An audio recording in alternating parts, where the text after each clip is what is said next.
So good evening, you wonderful people. Thank you so much for joining me if you're here live. If you are watching or listening on the replay, either on the Acts on This TV audio experience on iTunes or, well, let's call it Apple Podcasts now. I'll always call it iTunes for some reason.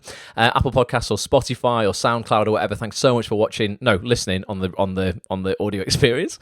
If you are watching on YouTube or Facebook or Twitter or LinkedIn on the replay, thank you so much for joining us as well. And for those people who are here live, you're all legends. I've just been giving people a shout out. Anne's in the house, Sharon's in the house, David's now here, Alex is here, Matthew's now here, Shiv's here, Georgie's here, it's her birthday, Liz Thompson's in the house, Nick's here, who else? I don't want to miss anybody out. I don't want people feeling left out. Josh is in the house, and then it won't let me scroll up any further, and there's a few more people. So thank you for joining us live.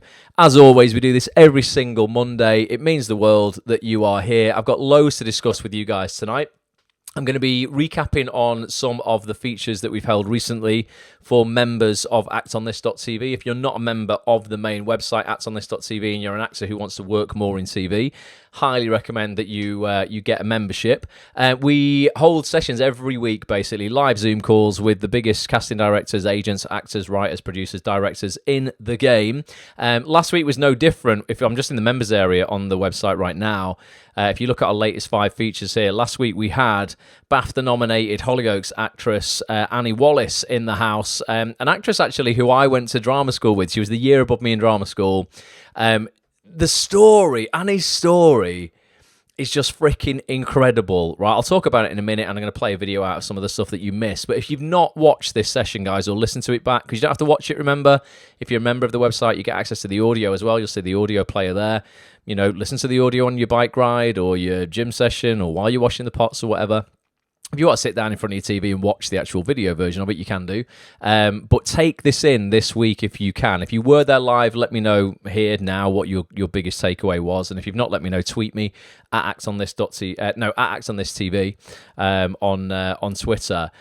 But Annie's journey into the industry, I wanted to bring her back on. She's not been on Acts on This in, 5 or 6 years. I wanted to bring her on to talk the other night, really about just everything she's learned around patience, building resilience, ultimately staying in the game and continuing on in the acting industry when it's really not easy. Sometimes, and I get it, we all hit moments and sort of bumps in the road as we're, building our careers that sort of like derail us for a bit, and we're like, oh, do you know what? Should I just sack it off? I've had one too many no's this month on self-tapes, and I've had some great self-tapes, and they've been all for great stuff, and I just had one too many, so I just don't want to do it anymore. We all get to those moments, and Annie, bless her, she didn't decide to go to drama school until she was 35. By the time she left, I think, by the time she applied and got in and then did the degree, I think she left, she was 40. And she then hustled on and off, like, really battling away in her acting career, getting nowhere, having a little break, getting nowhere, not really doing anything massive, but continuing on. And she got her break in Hollyoaks as Sally St. Clair, a regular role in Hollyoaks, at the age of 50. And I know there'll be people probably watching this who are older than that now, and they're like, oh, well, I've still not had my break or whatever. You might have come to the industry later than 50, and you're still waiting for your break. But, ultimately, that was a 15-year hustle for Annie from when she decided that she wasn't going to let her age at 35 stop her from actually pursuing what she really wanted to do in her life, because a lot of people wouldn't even make that jump. They go, oh, I'm 35 now, forget it. It's too late for me anyway. I'm just going to carry on in this job that I don't really like, and it's stable, and I'll just do that. And she went, no, you know what, forget it. I'm going to go after what I want. And she did that at 35. And then she still spent another 10 years when she left drama school, to the point where she's at now. So I hear from a lot of actors who are like 2 years into the hustle, 3 years into the grind, and they're like, oh, but you don't understand, I've been trying so hard. I'm over 20 years in this industry now. I got into this industry like 25 years. I started when I was about 15, 16. I'm nowhere near where I want to be. But, it's the hustle, the progress that you make, enjoying the process, that's really where the fun is. I think when you just focus on, the end game, I know it's cliched as hell and everybody says it, you've got to enjoy the process, but it is so true. I know loads of actors, because I bring them on every single week on actonthis.tv, who have on paper made it, and they still feel exactly the same as all us lot who haven't yet on paper made it. What even is making it? Like, it doesn't matter if you are happy now. doing what you were doing, you've made it. You've made it already. There is no there. You are already there. So I'm just going to play a little bit of Annie's session out. This is just 2 minutes of some of the topics that we discussed. If you've not seen this session, please go and watch it. It'll fill you with so much inspiration and motivation to just crack on when you're feeling like shit. Please go and watch it. The full session is 2 hours. It's in the members area right now. actonthis.tv. Get your membership. You can join sessions like this every single week, and loads more stuff coming up. This summer's super exciting. I've got so much stuff coming up for you guys. Here's a little bit of what you missed. One of my favourite actors in UK serial drama, full stop. The one, the only BAFTA-nominated Annie Wallace, a.k.a. Sally St. Clair from Hollyoaks. Annie, how are you? Who is Annie Wallace? Annie Wallace is an techie head geek who always wanted to be an actor but never thought they'd have the chance. Through the 80s and 90s, that's what I did. I did AV and computers and everything. Yeah. And then I got involved with Coronation Street to be the consultant for the character of Hayley Cropper. Went back to computing, started to build up my acting career, took a long time, went into Shameless, did one episode of Shameless, and then I got auditioned for Hollyoaks, and I got Hollyoaks at the age of 50. Because you had many years out when not a lot was happening. I don't know where you were mentally. Maybe you were in a place where you're like, oh, I don't know if I can carry on with this. I kind of did give up on the dream for a while. I went, well, I tried, and I'll do this, and I've got a bit of amateur, and, that might be all I do. But I lost my job. If I hadn't lost my job in 2010, I probably would still be working in a data center. Goes from, I'm out of work in 2010, I'm going to quit it all, sack it, I don't know what's going on, I'm going to commit, I do this journey for 5 years, I have all these no's, I finally get a yes, and then 12 months into it, BAFTA Scotland go, yeah, we're going to nominate you for the Best Actress Award in 2016. The last words I heard as they carried me out of there on the stretcher were Lou's. She sneered at me. If they bring you back here, I'll finish the job. Sally is exactly the same as me in one primary respect, and that is neither of us will allow the whole trans thing to define us. How would you get on the casting team's radar today? How would you deal with a hidden disability and breaking that stigma? Don't give someone an opportunity to judge you before you've shown them what you can do. Be grounded, be willing to do the work. You are still doing the best job in the world. You could be sat like I was behind a computer for 9 hours a day going, when can I go home?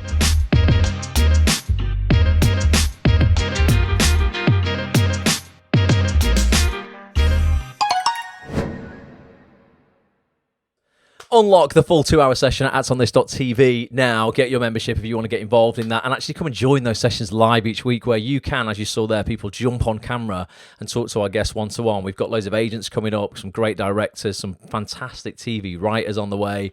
One of the most powerful women in TV, full stop, on the way. I just have so much respect for this woman and God, the production companies that she's created and the programs she's made and produced. I'm not going to spoil the surprise, but you're going to want to look out for that session towards the end of July, early August. But yeah, actonthis.tv if you want to get involved in that. And I'm sure Annie's, what I love about Annie's story, it's so freaking relatable. We've all been in those jobs, like she was saying, looking at the clock thinking, when can I go home? I remember, it's probably about 11 or 12 years ago now, working in retail, like literally clock watching. We had tills at work, and there was like these little poles on them. It tells you like how much your transactions come to for the customer, and it would have the time on those. And I remember walking up and down the shop floor, trying my best not to look at those clocks on the tills. Couldn't do it. Every 2 minutes I'd be looking at it, thinking, "Oh my God, I've still got another 7 hours left." Like, oh, it was horrible. So yeah, just know that we've all been there. You absolutely can transition out of those jobs if you put the work in, put the hustle in, if you understand the acting industry well enough. It does take time. It's certainly not an overnight thing, and there's not, just a magic formula that can just make it happen like that. But if you really understand the business of the business and you're prepared to put the work in when you actually go home, and that's the tough thing that I found. I'd finish work at 7 o'clock, be exhausted, and I just want to come home and not really do anything until it like got to the point where I was like, no, something's got to change. And then I go, right, I get home at 7 o'clock, I eat, I sort of like, rejuvenate a little bit, and then I work on my side hustle or whatever that is, for you, a business you might want to set up, something else that you might want to, a project you might want to work on or whatever that you think can get you out of the shit, you can start earning money from, and you work on that between 8 and midnight, and you can still sleep for 8 hours a night or whatever. You don't have to compromise on that. But across a week, you can put 28 hours into another project if you just work 8 till midnight, on your own hustle. And that will lead to you hopefully ending up being on things like Netflix as opposed to sitting there 8 till 12 watching Netflix. So go check out that full session with Annie. It's really cool. It will definitely inspire you to stay in the game, if you are struggling, right now. I know a lot of actors particularly, are feeling pretty shit right now just because of just the way the world is. I mean, I totally get it. But one thing I will say, I've just recorded a podcast. I've got a podcast coming out next week. I go on holiday, by the way, for the first time in 12 years. Nick, I go on Saturday. I'm only going away for a week, right? And I'm leaving you guys with loads of content. Don't worry. I'm still publishing content. I'm publishing a 2-hour podcast for you guys the week that I go away. But I'm having a week away. I just never do that ever. So I'm like very excited about that. But I just in this podcast, what I was saying is one thing that I'm noticing. I don't know, and let me know if you're just noticing it. Right? I feel like more than ever, there's like, on Twitter particularly, like a lot of negativity when it comes to our industry, just actors, and I mean it with love. I don't know how to say it like without offending people. I know I'm going to get kickback from this podcast because people will be like, "Oh, it's all right for you, Ross." It's not. We're all in the same boat, and I'm not in the position I'm in through luck. There's a lot of people who are complaining about how the industry is and how they wish it was, and they're wasting time actually playing with how it is, like right now. Like they're complaining a lot, and I understand it because people are hurting, and people like to vent on Twitter and stuff like that. But I'm also seeing people like cancel their subscriptions to casting sites and Spotlight, and not going to be honest with you, members are cancelling their acts on this memberships and stuff. And it's dirt cheap. It's like £6 a week. But I think people are panicking. And ironically, the first things that they're cancelling, like, their Spotlight subscription or Acts on This or a Mandy subscription or, any of those, like, maybe voiceover website, casting websites and stuff.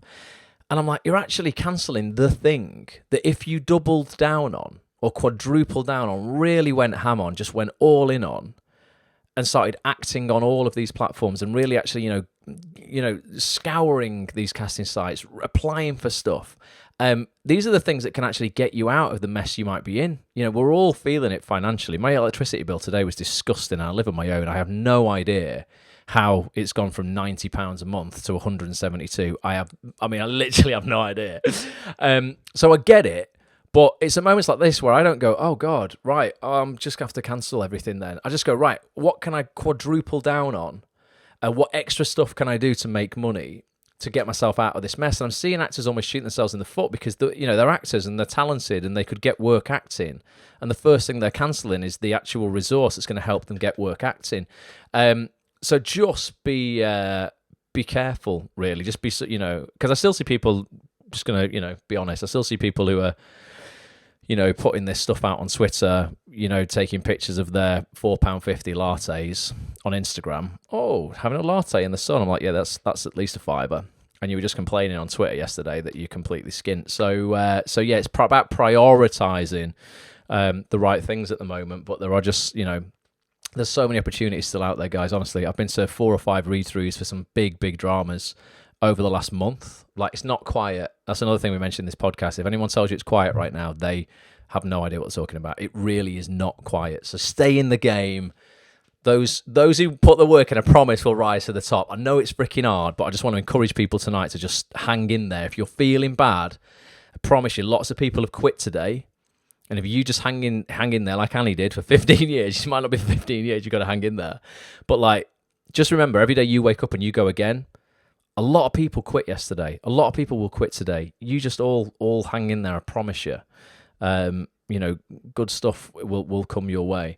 David Bell, good evening. How are you doing? Alex said he started in his retail job 10 years ago. It's time to get out. Alex, there's solace here. I did 11 years in retail, right? Take solace in that. you can get out. It took me 11 years of it before I'd established myself. It was voiceover, mate, voice acting and voiceover was the thing that got me out of retail free. And then that gave me more time to audition for TV stuff, which then led to more work. It was weird, really. Again, sometimes kind of like you've got to... The thing that I thought was actually supporting me, which was my terrible job, I was getting paid £5.75 an hour, was the thing that was really holding me back from getting to the job that I really wanted, because I was putting all my effort in over here. And so for some people, I know you've got to, because, you know, you have no alternative, you know, and then it is about what you do between 8 p.m. and 12 midnight. But Alex, I don't know if you're still in your 20s, aren't you, mate? You're proper young. Take risks in your 20s. When you've got no responsibility and you're living at home and you can take some risks. Take some risks, man. I'm not saying just quit and have no money, but like have a look. He says he's going to be leaving soon. Honestly, we've got to start a campaign to get you out. Julie, how you doing? Thanks for being here. Thanks for watching tonight. Lindsay says it's about time. Travel is the best thing you can do. I know I'm not. I've not been anywhere, Lindsay, in absolutely years, so I'm going to enjoy my little week away. Oh, and Alex says medical role play is helping him getting out. Yeah, that's another part of this industry that's, you know, really well paid, mate. I think it's about 130 quid a day. And if those people who don't know what that is, medical role play basically is where you act as a patient for student doctors and nurses, and you'll be given a brief and it'll say, listen, you've got pain in your knee and it's been going on for X amount of time and you've tried this or whatever, and you remember all that stuff. And then a student comes in and says, oh, you know, Mr. Grant, how are you? And I'd go, oh, my knee's killing. And they have to, you know, diagnose you, basically. It's practice for them. But it's pretty well paid. It's about 120, 130 quid a day. And he says you get a free lunch. So if anybody's got any companies that they work with doing that sort of stuff, will you put them in the comments here, and I'll read them out. If there's any web addresses for people, you know, so that they can maybe have a look at medical role play and that sort of stuff. So yeah, that would be useful for people. And Matthew says he will never quit. He said, I just got home from an in-person audition, first in-person audition since COVID started. Yes, it's happening more and more, Matthew. That's wicked, man. Right, what I want to go on to now is I want to talk about what's happening tomorrow night. Who here is looking for an agent? Who here is looking to maybe change agents? Who's looking to build a better relationship with their current agent? Because you might be happy, but you're just like, I wish I could get more opportunities with them. Tomorrow evening...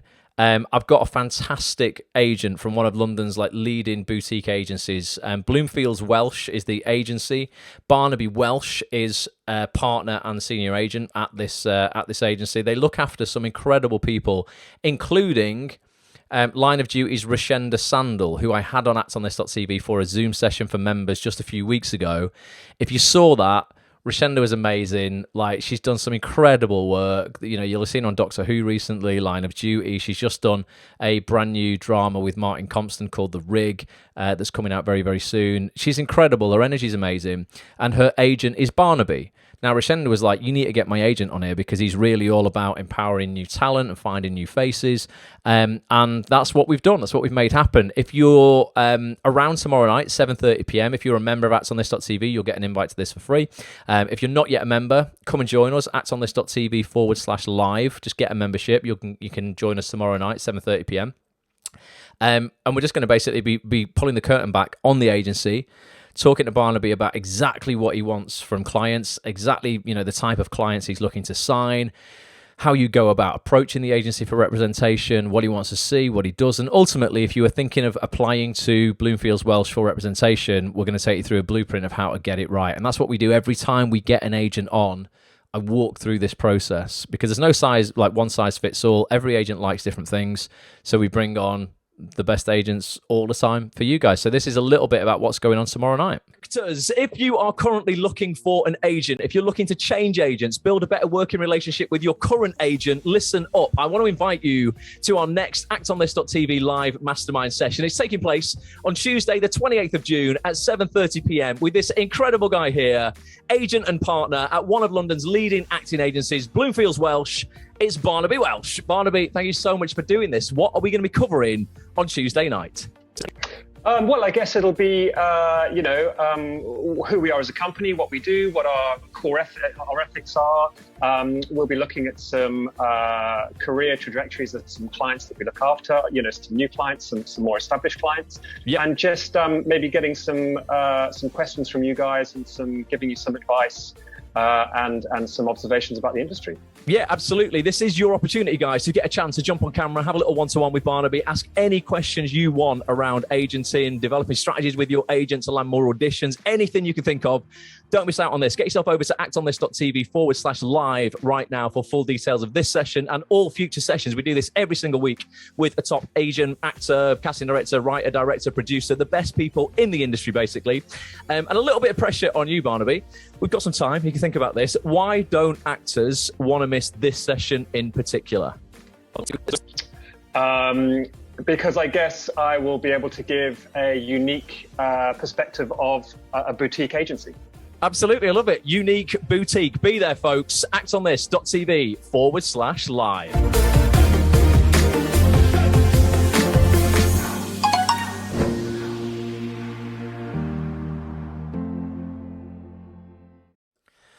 actonthis.tv/live if you want to get a seat for that session.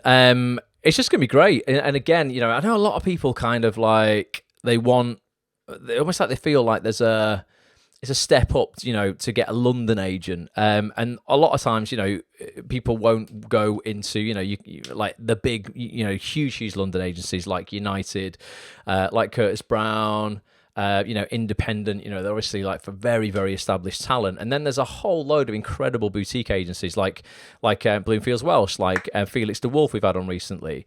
We've had a lot of the real quality, but like smaller boutique agencies. So if you are looking to upgrade, maybe you are like, look, I want to get a London agent, maybe you're thinking of moving down to London. I know a few actors are in that position right now where they're actually going to go down there. Just a brilliant session to be a part of. actonthis.tv/live. Get your seats. Let me know in the chat here if you are here now live, if you're going to be there. And get your questions ready, because obviously the whole point of these sessions is to allow you to ask our guests questions. I'll bring some people on camera. Those people I can't bring on camera, I'll try and ask every question that's asked tomorrow night, so we all go away knowing exactly what we need to know. And then the whole point of it is you go away and you act on it. That's why it's called Act on This. So come and join us if you can. Lindsay, thank you. She says, I'm so bloody thankful to not have to have another job. It's taken a long time, but I got there. She also does medical role play, and it's 150 quid minimum per day. I didn't know that. I thought it was still like 120, 130 quid. 150 quid? It's quality, that. I used to work for £5.75 an hour in a toy shop, working with the general public. I don't want to say anything negative about them, but my God, so many days I lost the will to live. I lost faith in humanity. People were so rude. And they just blamed me. I used to work in a computer game shop. So say I sold someone a PlayStation and it didn't work. They'd come in and they'd throw it at you as if I made it. I'm like, mate, some factory in China made it. I didn't even make it. Why are you blaming me? It's ridiculous. So I'm very glad you got out of whatever you got out of, Lindsay. And I hope everybody watching or listening to this ends up escaping the matrix eventually. It takes time, but you'll do it if you're dedicated enough. And then you really can live life on your own terms to a certain extent. Obviously, we've got to hustle. I've literally stood in this place since 9 o'clock this morning, and it's 9:30 at night. So I'm living on my own terms, running my own business, but I've stood here for over 12 hours.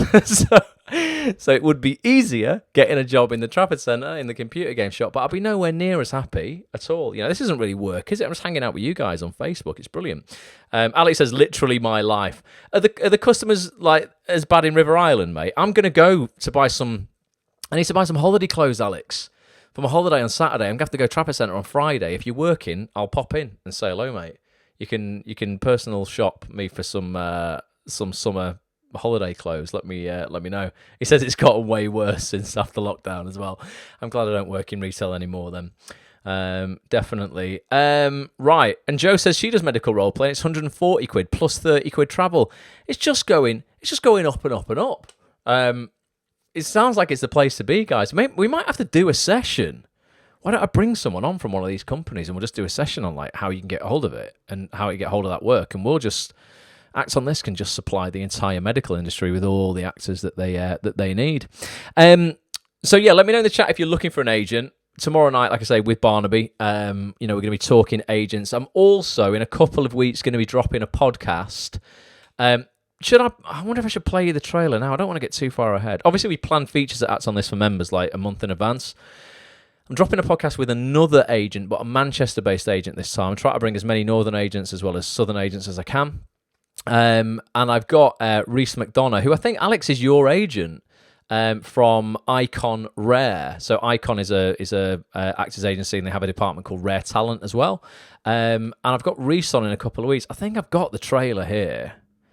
I could, you know what? Just because you guys like hang out with me, you can just watch this. No, I'm not going to put this out online anywhere. But again, if you're looking for an agent right now, there's never been a better time to join Acts on this. I've got loads of great agents coming on. This is dropping in like 2 weeks. It's not. It'll say on this video that it's out on the website. It's not. This is just a trailer for it. It's not out yet. But this will be dropping in a couple of weeks on actsonthis.tv as well. But for those people who were like, I'm looking for an agent, but Barnaby's in London and I want a northern agent, this is coming up as well. Rhys McDonough, welcome to my kitchen. How are you, mate? Thanks so much for being here. These conversations are just kind of like to just humanise, the industry, but also sort of like, put a human behind the job title.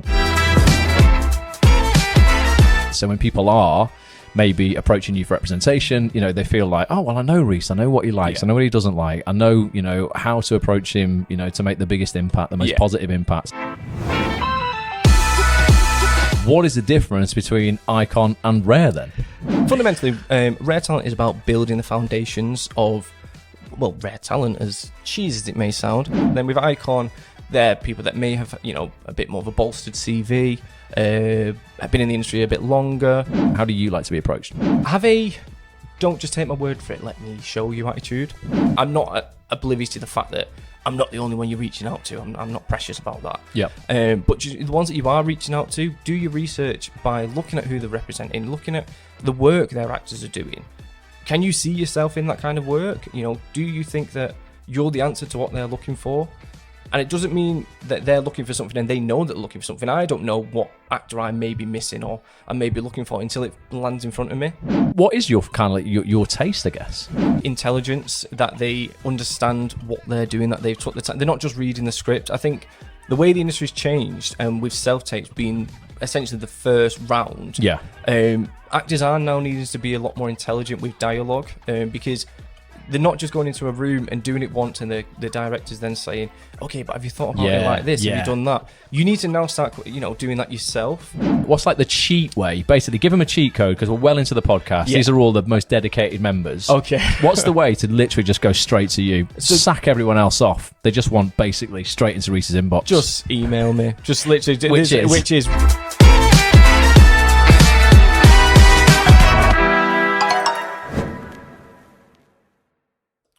dropping in a couple of weeks' time for all members of actsonthis.tv. Get your membership in preparation for that if you want to get access to it. It's another nearly 2 hour podcast. I think it's just over, an hour and 3/4 or something like that, on exactly how you approach Rhys if you want representation. I just noticed, Josh, you said you had a meeting with Rhys because he's your agent as well, and he really enjoyed the podcast. He was brilliant, mate. Honestly, he was really, really good. I left it on a cliffhanger there. Yeah, we don't beat around the bush on these features. I'm like, look, you know what? There's the kind of, the set route that a lot of actors go down to apply to an agency via their website. On these podcasts, I'm like, no, we don't want to do that. How do I just get straight into your inbox and just bypass all the other shit? Because I like to fast forward actors' careers. So, we get Rhys to actually give exactly how you do that. You almost heard him tell you at the end there. But yeah, that's what this is all about. It's just about, fast tracking your career basically, and just asking the questions that, sometimes actors are too afraid to ask. I'll ask them on your behalf. Josh says, can't wait. Going to be quality. Top bloke is Rhys. Looks after us well. He's a really good guy. Honestly, I was really got on well with him. We all went out for a drink afterwards. Just a coffee actually, but really good guy, definitely, and really knows what he's doing. So got that coming up. Also, next week we've got a podcast coming out that me and Petch recorded. It's the July version, episode of Table Talk. That's basically a quarterly podcast we do for actsonthis.tv members, where Petch, basically across a quarter, writes down all of the themes that he sees coming up for actors, the struggles, the good, the bad, the ugly, some controversy sometimes, and he collates it all across a quarter, and then he sits down with me once a quarter. So we did this last time in April, and we just go through, and he asks us questions, and we discuss what's going on in the industry. And yesterday, we recorded this a couple of days ago, actually. I mean, I could play you the trailer for that, but let me know in the chat if you want the trailer for that. I shouldn't be playing everything out tonight. Petchy's going to go mental. But yeah, on that podcast, we got really honest. I'm probably going to offend people again. I hope I don't offend people with my honesty. One thing I was talking about that I think might offend people on this podcast that's coming out, this will be like in 3 weeks or something. Table Talk's next week, and then Reese's podcast is the week after. And Barnaby's tomorrow. So much going on at the moment. Let me know if you agree. Do you agree that the labels people, not just actors, but people can give themselves can be really damaging or limiting at best? So basically, it's, if you give yourself a label, like, I'm from a super working class background, right? Grew up in a council house, a lot of financial turmoil as kids. So my parents had a business that went really, effectively about 3 days away from bankruptcy. Had to start again and stuff. And if I wasn't careful, kind of I label myself as, when you're a kid and you're told like money doesn't grow on trees and, we don't have money, if you label yourself as like the poor kid or the fat kid or, I don't know, depressed or, just labels that you can give yourself to explain the way you're feeling or the way that you identify within that moment, they can stick with you for a long time and either damage or limit your progress in life across your entire lifetime if you're not careful. The kid when he was younger who was told, I don't know, at school was bullied for being fat or was told, oh, you're just big boned, and then they identify as that and they have this limiting belief in their head that no matter what they do, they'll never have the body composition that they want or whatever. Or people are like, just looking for a label to put on themselves to explain why they're not doing something or why they struggle with something. I think it can be really damaging. And I'm seeing a lot of people almost sort of like looking for diagnoses of like, oh, well, I need to have this label that I'm this or I'm that. And again, it's really controversial, but I'm just like, it's almost like self-talk, the way that we talk to ourselves. We talk quite a lot about that in this podcast. I know I'm probably going to offend people in it, but I'm like, be careful with the labels that you're giving yourself, because you can either empower yourself with labels or really easily disempower yourself. And it's about the language you use. So rather than saying like, I used to always use the word overwhelmed. How are you feeling today? I'm feeling really overwhelmed. I've got so much to do. I've no idea oh God. And I'd feel like panicky, like shit, I've got my to-do list here and all this sort of stuff. And I started substituting that label of overwhelmed with blessed with opportunity. And suddenly I went, oh God, I can breathe. I'm not overwhelmed at all. I'm absolutely blessed with opportunity. I've got so many things that I'm working on. And now it's just, a matter of choosing which ones are the most important. And that label really changed the way that I operated on a daily basis. I went from feeling really anxious to pretty chilled, going, oh no, you know what? I'm really lucky to have all this stuff on the go. And I think people sometimes are just looking for negative labels to kind of justify why they're not where they want to be. Let me know if you agree with that or not. I mean, you don't have to. I'm not saying what I say is gospel at all. This is just observations from my life about going, hang on a second. I'm visually impaired. I don't put everything around that label. Like, if I did, I wouldn't do anything. I've got pretty poor eyesight and I've got no peripheral vision, and yet I still go out. I noticed Kanke, I know you said you've been for a run before, and I inspired you to run because I do quite a lot of running. There's no way I'd go running out on the street if all I identified and built my identity around was partially sighted and visually impaired, because I'd be so scared to go out. I'm going to be hit by a car. I'm not going to see something. I'm a visually impaired runner. No, I'm not. I'm a runner. I'm a human being. I'm a runner. I have a visual impairment, but it doesn't define me. Like Annie said in that, in that trailer we played before, one thing her and her character in Hollyoaks has is they won't let the whole transgender thing define them. They don't have to put it before everything. And I just think sometimes I'm seeing people do that, and I just want to shake them a bit and go, look, you don't have to let this limit you. Lindsay says, my label is working class background, middle class face. I think what it is it's being proud that you came, you came from like a working class, but it doesn't mean that because if you identify as a working class that you can't succeed or earn money or have wealth and health and happiness. Those kind of pillars that everybody wants. It's about using them. You can use it really positively. I'm from a working class background, and I want to prove that that doesn't have to limit me. That's different if you identify like that. But yeah, I just think there's just some dangerous language that people are sort of applying to themselves, which I just think can hold them back a little bit, really. And they just produce these limiting beliefs around what people can and can't choose. Nick said labels can be helpful initially, like when I found out I was autistic, and then it became more confident about what I was capable of and what I needed to work on. Yeah, absolutely. But then you don't, Nick, then define yourself everything as, you wouldn't put the word autistic before everything, like I'm not seeing you do that. I think sometimes you need to, if if you find out like why maybe certain things crop up in your life or you behave in a certain way, that can be useful to kind of understand it. But then it's not using that. It's like me not using visual impairment as an excuse. It's like saying, oh, I don't know, I don't know, I can't sight read because I'm dyslexic. Well, you might just have to work on that a little bit harder. You might just have to practice a little bit more, I can't take on all that because I'm ADHD. Well, no, you might just have to just not take on so many tasks, at once or whatever. I just think it's kind of interesting, like how labels, can really empower or disempower people. So we talk about that in this chat. I just thought it was quite a long segue, wasn't it, into that? But that's this other podcast that's coming out next week. I can play. Alex says go on. Should I play the trailer for that? But then I've got nothing to play out next week. Oh, actually, I'm not here next week, am I? I'm on holiday. Yeah, of course I'll play it. I can't believe I'm going on holiday, guys. I'm so excited. I literally have not been on holiday since 2009. I mean that. I've been on trips, but they've been business trips. They've not been actually, I'm going to go and have a nice time in the sun. Very excited. Right. So this week, tomorrow, we've got the Barnaby session. That's live on Zoom. For premium members of ActsOnThis.tv next week, so that's next Thursday, we've got this session, Table Talk Episode 3. We talk about loads of stuff. Like I said, it's probably going to offend someone in the community, but I mean everything I say in here and all the opinions I have, I really mean them with love and positivity.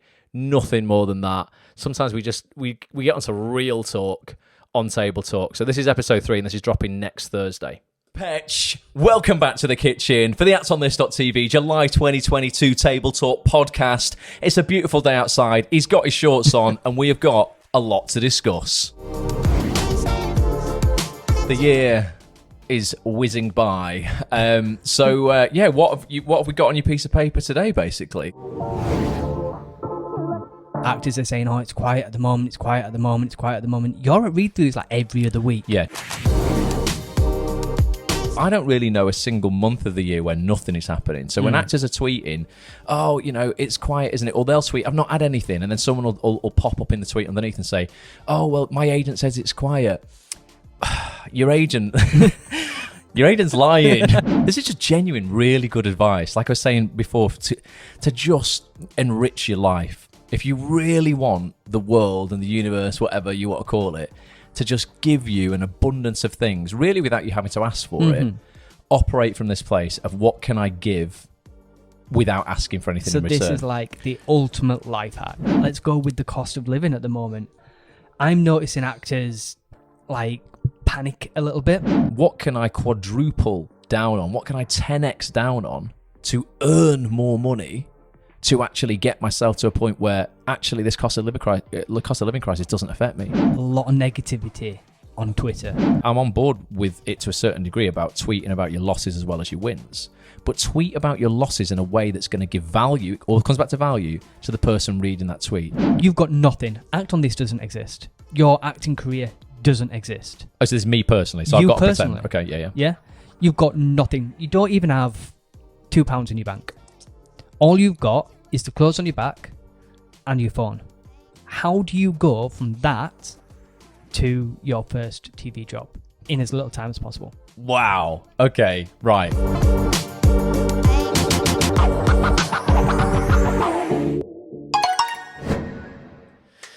dropping next Thursday. Petch throws the gauntlet down there. You heard him at the end say, right, okay, Ross, if it's that easy then, let's say you've got nothing. You've got no money at all.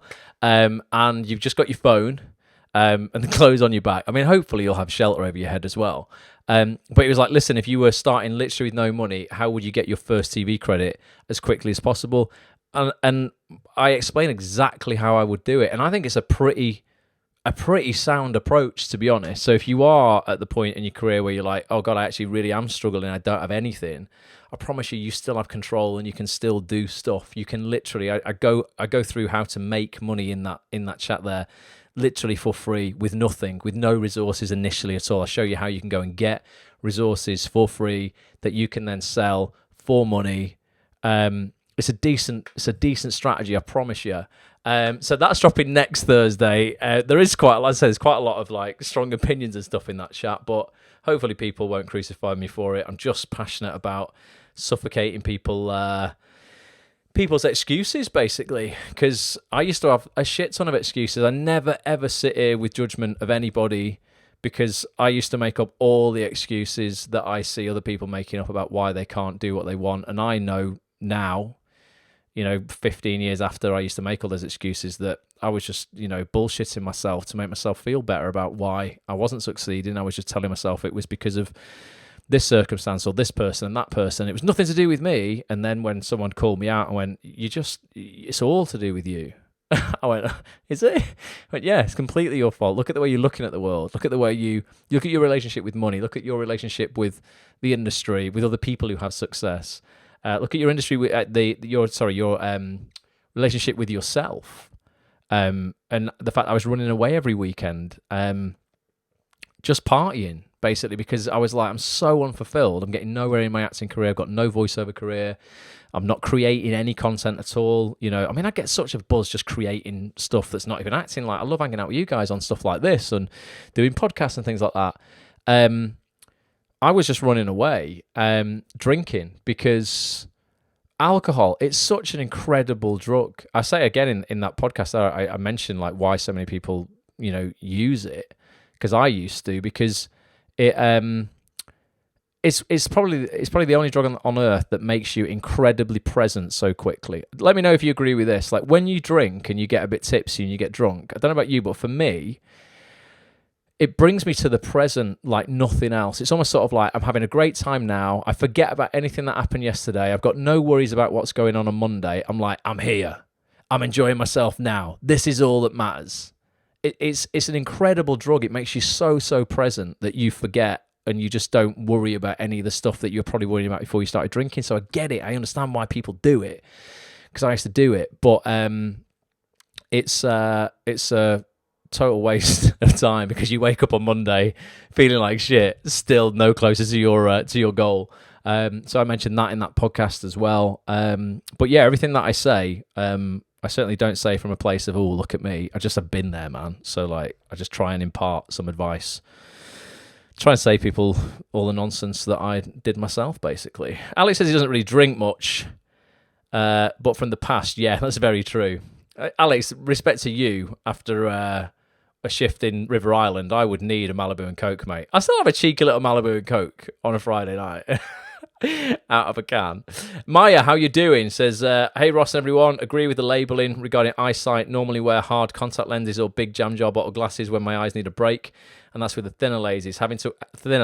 Having to wear just jam jar bottoms for another 2 weeks so I can have a consultation to see if my eyes are suitable for lasering or an artificial lens replacement. Scary but exciting. Get excited about it, Maya. So I've had intraocular lenses put into my eyes. I had to because I had cataracts early, because my cataract's like an elderly issue, really, where the lenses of your eye becomes crystalline. It looks like frosted glass in your later years, so you have to have it replaced with like a plastic lens. With the eye condition that I've got, that comes on very aggressively early on in life. So I had intraocular lenses, what you're talking about there, implanted in my eyes when I was 24, and it was fantastic. It was really it was a great thing. It took a long time to settle in and stuff, but my eyesight ended up not improving massively, but it was clear, and I went one line further down the chart in Boots Opticians. So I was like, yes, I'll take that. I'm nowhere near the bottom. My eyesight's still pretty poor, but I'm very grateful for it. I say it's poor. It's not, because I know what poor eyesight is, because after that operation, don't want to scare you, I had a bit of a complication with some kind of scar tissue growing back, and they could laser it off, no problem, but I had to wait 70 days. During that 70 days, it got pretty bad. And I went, oh my God, I really hope they can get rid of this, otherwise I've screwed my life up. And they did. They lasered it off and it was fine, but a little bit scary. But then once it was all done, yeah, I had better vision than I had beforehand. So that's very good. LASIK, though, like laser surgery, is fantastic. If your corneas are suitable for that, then, that's really, really well researched and nailed on these days. Like very, very, very few complications with that. So, exciting times for you, definitely. Matt doesn't drink very much. Last time he got drunk, he had the worst hangover. That was a few years ago, and he stayed sober ever since. Matt, you learn from your mistakes there. I wish I could say, like, I have. I did go to a christening, not a christening, it was an engagement do. My girlfriend, she just, drinks were so cheap, and she just kept putting them in my hand. I got pretty drunk a few weeks ago. I mean, it's very rare. Normally one or two Malibu and Cokes on a Friday night. I've not been that drunk since my 20s, though. It was pretty bad. I wasn't sick or anything, but I definitely was sort of skewing all over the pavement on the way back to the taxi rank. Sharon's mum's had a blood clot on her eye that's made her lose her central vision in one eye. Bloody hell, Sharon. I hope she's all right with the other eye, at least. Definitely, that's no good. We don't need any of that happening. But Maya, yeah, good luck with the laser. The laser stuff generally is very, very, very, very good. Right, we got 9 minutes left. I've played you all the content I've got, I think. Oh, you know what? No, I am going to play. You'll be sick of seeing this, but I just love it. I'm going to play it in about 5 minutes, though. We can chat for a minute. I'm starting to put out stuff from the archives on social media now, little mashups of things that we've done, because I don't want people to forget. If you remember actsonthis.tv and you're new, for those on the audio experience, sorry, I'm just bringing the website up. But if you're new, there's probably 200 hours worth of existing content you get access to instantly from the biggest names in the game. And I don't want people to overlook what's already in the members area, because there's absolutely game-changing advice from Oscar winners, BAFTA winners, the biggest directors, the biggest actors. I mean, look here, we've got Stephen Graham, we've got Sophie Holland, the casting director, Peter Hunt, the casting director, Lewis Arnold, one of the best directors in the country, Rob Collier from Downton Abbey, Lee Boardman, Rashenda Sandall, Faye McKeever, Danny Miller, Erin Shanahan, Chris Hitchin, massive, massive names, huge agencies. We've got Cam, Bodie, Independent, Alex Priestley, United, Felix de Wolf, massive agents. The biggest casting directors in the game, they're all in here. Like, if you've got a casting coming up and it's with a casting director who works in TV, 99% chance they're in here. There's a session with them in the members area. You want to go and watch that. I mean, there's 50 sessions with casting directors in there. You want to go and watch it before you do your audition, because if you get to meet them in person, you're going to feel like you know them, you're going to be really confident, you're going to know what they like, you're going to know what they don't like. You are hurting your career if you're not diving into the archives. And I understand when you log into the members area, look at it, there's so many features, people will be like, I'm overwhelmed. You're not. You're blessed with opportunity, remember? Use it like Netflix. Go and just choose a sesh where you're like, actually, you know what, that looks pretty good. That sounds pretty good. I'm just going to jump into it. I just stopped on a random one. Concentrate on being good with Head of Hollyoaks casting Peter Hunt. Just click play on the audio only. You don't have to watch the video. And so I'm starting to put out into like Twitter and Instagram and stuff, lots of pieces from the archive. And one of my favourites of all time, and I've put it out this week and it's gone pretty viral. And I know you've probably already seen it, but it's a piece with Babu Cisse, BAFTA-nominated actor Babu Cisse, and he just gives out some of the best acting career advice I've ever heard on a session. He's got to be in the top 3, I think, sessions on Acts on This of my favourite sessions of all time, and I love them all. Every guest is brilliant, but Babu just smashed it out the park. He's got a no-nonsense, no bullshit attitude. He's not scared of offending anybody. He's a bit like me on a podcast. He just says it as he finds it, and people like it, they like it. If they don't, they don't. But you can't please everybody. You can't please everybody, Look at Ricky Gervais. I don't know if anyone's watched Supernature, his latest Netflix special. My God. There's going to be some offence caused there. But there's loads of people who are not offended. Like, as long as your intention is always pure and is good, Don't worry about what other people think. As long as you're just trying to put out stuff that's actually helping people, then don't worry about it too much. Alex, yeah, I will try and get Babu back 100%. He's in Gambia at the moment. That's where he lives with his wife, Anna. So he's not in the country a lot. I'm definitely going to try and get him back if I can. Or he'll probably do a Zoom session from Gambia, you know. That's no problem at all. Maya's having a Di Serrano and Coke. I love that as well, you know. Although I went to a voiceover social at a production company I do adverts for, and they gave me a bottle of Di Serrano at the barbecue. It was like a summer barbecue, Maya. And I just remember looking at the bottle a couple of hours later and thinking, oh my God, I've nearly drank an entire bottle of Di Serrano. I was staying in a hotel that night. This was many years ago, by the way. Don't judge me. Judge me if you want. I spent the night in the bathroom. Just going to be honest with you there. I spent the night breathing into the air conditioning unit in the bathroom over the toilet, being violently ill. So, yep. That's what I mean, honestly. I've made all the mistakes under the sun. All the advice I give out is because I have made all these mistakes. I am not holier than thou. I'm not saying, oh, I never make any mistakes. I'm perfect. I'm so flawed. It's ridiculous. And I'm just trying to save people the pain, basically, to go, don't do that. Try this. This works a lot better. Right, what else is going on? I'm going to play this clip out from Babu in 2 seconds. Indra doesn't even drink. It's probably for the best, Indra, honestly, mate. It's probably for the best, definitely. Just stay clear. Or have a Malibu and Coke in a can. It's just a single measure. Happy days. Right, it's 5-2. I'm going to play this clip from Babu. Please come and join me tomorrow night. Let me put a yes in the chat now if you're going to be on the session with Barnaby Welsh, agent from Bloomfields Welsh, tomorrow night, 7:30 p.m. on Zoom. We're going to talk all about the agency. If you're looking for a London agent, this is perfect. He reps some of the biggest names in the game. He's super honest and open about finding new talent and championing new talent. I think he's a perfect fit for people who are looking to upgrade and get a London agent, or maybe you're moving to London and you want a London agent, or just whatever. But it's going to be a fantastic session. 7:30 p.m. till 9 tomorrow. We're going to get all the inside secrets. I can see Yessie's coming in on the screen. Davey's going to be there. Other David's going to be there. Sharon's going to be there. Michael's going to be there. Georgie's going to be there. Nick's going to be there. Everybody's going to be there. Indra's going to be there. I'm going to be there. Otherwise, there's going to be nobody to host it. So I'm definitely going to be there. And if you're listening on the audio experience and you've missed it, because it's happening on the 28th of June... it'll be the recording of it. It'll be in the members area, along with all the other sessions with agents. Again, if you're looking to apply to an agent and you are not watching those sessions where they tell you exactly what they want in your application, like not just what they want, like we want a show reel. They tell you like what they want in that show reel, what kind of actors they like, you know, what things you can say to them to make you stand out. It's proper insider information you get nowhere else. You're hurting your career if you're not diving into the archives. I don't know what more I can do, really. Josh is in a casting workshop tomorrow. I'll let you off, Josh. And Joe's there. Nice one, Joe. Neil's there as well. Good. Good work. Right, I'm going to... join us for that. I'm going to play this piece of content out from Babu. I'm still going to be monitoring the comments. Hit me up with some like fire emojis or whatever whilst this is playing, because it really is good advice. It's about 4 minutes.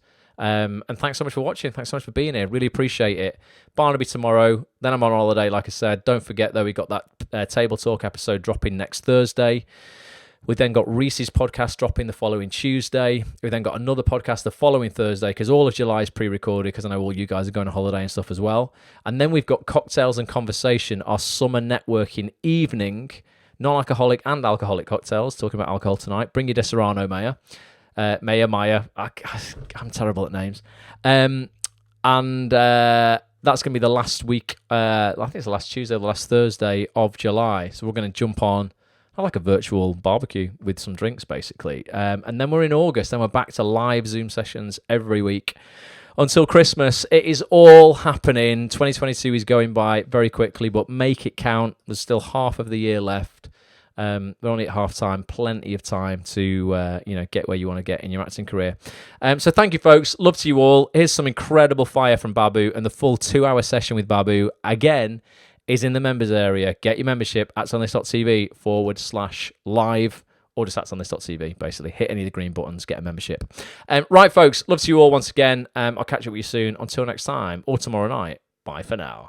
I'm going to go for it. I'm going to give you 3 things. Yes, go for it. Let's have it.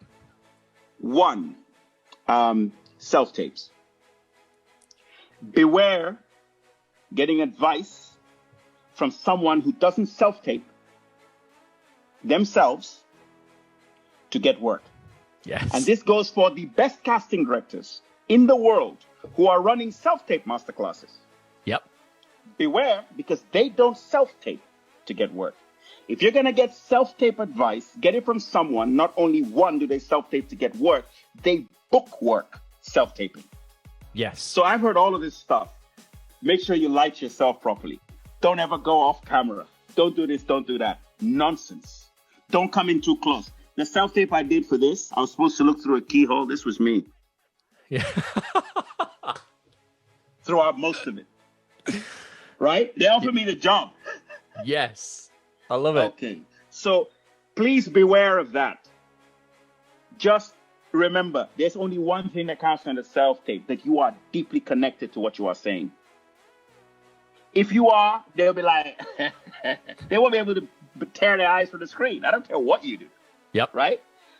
Completely agree. Oh, Could not agree I've more. tired myself. Right. So that's the first one. Secondly, it's to do with, they're always trying to get you to play small. So drama schools are really bad for this, where they're constantly trying to get you to play small. So you always have to apologize a bit to the agents. Don't upset your agent. Don't upset this person. Don't upset that person. Don't upset this person. Nonsense. You have to be authentic. I spent so many years, wow, people pleaser extraordinaire. Yeah. Constantly trying to get people to do whatever they wanted. No. It's not about being obtuse or belligerent. It's about saying, listen, I don't agree. So I turn up to an audition, and they want me to play in a certain character and a certain accent. I looked at it and I thought, but that's not right. This is what I would like to play the part as. So I turned up and I told the director, this is what I would like to do. And he went, all right, gone. And then I did it and they cast me. And then he said to me, after you did it like that, I couldn't see it any other way. Yes. Because there was a moment of saying, listen, as an artist, I don't care what anybody says about actors calling themselves that, right? I want to do it this way. This is what I want to create. I see myself on set like that. I think it actually works better. Here's an idea for you. So instead of this constantly trying to follow every rule, and I'll be brutally honest with you, since moving to Gambia where the rules are a lot more flexible, I've become a lot more flexible. Brilliant. With what I do in my work. But there are countries in this world, particularly in the Western world, where if you break the rule, we'll break your legs. Yep. If you don't pay a council tax, we're coming for you. So what I'm saying is, do not let that couch you to the point you're so scared. Look, break the rules. When they say to you, do this, like this, say no. They say to you, send 100 megabyte video. I'm like, I get it, but I have a very good camera because I want to look good. So a file's going to be 150. You're going to have to, you're going to be downloaded with a bit more. And the last one really is saying no to work. Yep. Listen, you can make the mistake of saying yes. I know that sounds so counterintuitive. I was offered a job at the RSC when I graduated drama school, and I said no, 14 months. Yeah. Because I really didn't want the roles that they were seeing me for. I wanted something else. And I went in for that, and then they offered it to me. Then they took it away, and they gave me something else. I went, listen, I'm not coming. Yep. My agent was vexed. My old agent. Yeah. I remember sending him a puppy dog card apologizing for saying no. Oh, God. Listen, it is your life. Why are you going to spend your time doing something that's not going to make you happy? Yep. All right? So I just had a lot of stuff that was... Don't get me wrong. I said no, and then I didn't work for a while. Yep. I ended up back at the office in Berkhamsted counting newspapers. Did a bit of accounting or something. Yeah. Right. So what I'm saying is, I'm sorry. I get it. You have to pay the price for saying no, but please pay attention. Don't just think, oh, it's an opportunity. No. Is this the opportunity I want? Best advice, it's in that book. Say no to the good to make way for the great.